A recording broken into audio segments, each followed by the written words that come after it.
काल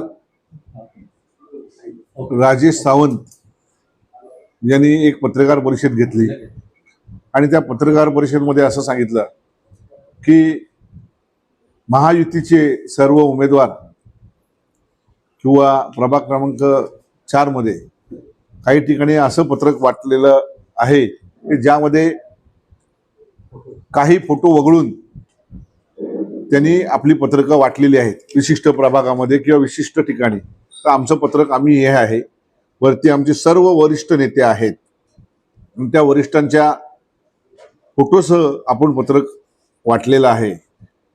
काही ठिकाणी जी पत्रकं अशी वाटली गेली त्या पत्रका व्यतिरिक्त अन्य पत्रक वाटले गेलेत।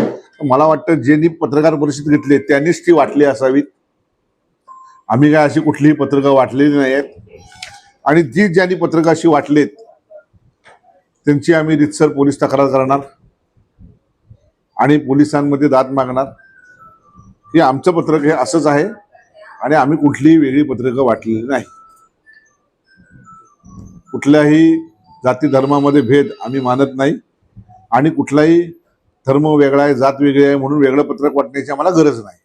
काही मिसयूज पत्रकं वितरित होत आहेत आणि ती जाणीवपूर्वक केली जात आहेत अशा प्रकारचा आरोप केला गेला। मात्र अशा पद्धतीची जर पत्रकं काही खोडसाळपणा करून वितरित केली गेली असतील तर त्या संदर्भात त्याची दखल घेऊन उचित ती कार्यवाही करण्याचं आम्ही ठरवलंय। भारतीय जनता पार्टी शिवसेना ही युती आहे।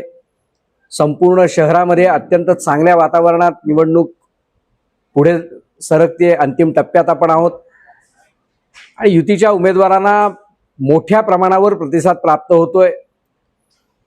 सर्व प्रचार सभांना मोठी गर्दी दिसते। लोकांची बोलीभाषा त्या गर्दीच्या माध्यमातून जेव्हा जाणून घेण्याचा प्रयत्न केला त्यावेळेला असं लक्षात येतं की फार मोठ्या फरकाने युतीचे सर्व उमेदवार आणि नगराध्यक्षपदाच्या उमेदवार ह्या विजयी होतील याबद्दल आमच्या मनात कोणतीही शंका नाही। कोणत्याही प्रकारे वातावरण कलुषित व्हावं अशा पद्धतीने कोणीही वागू नये।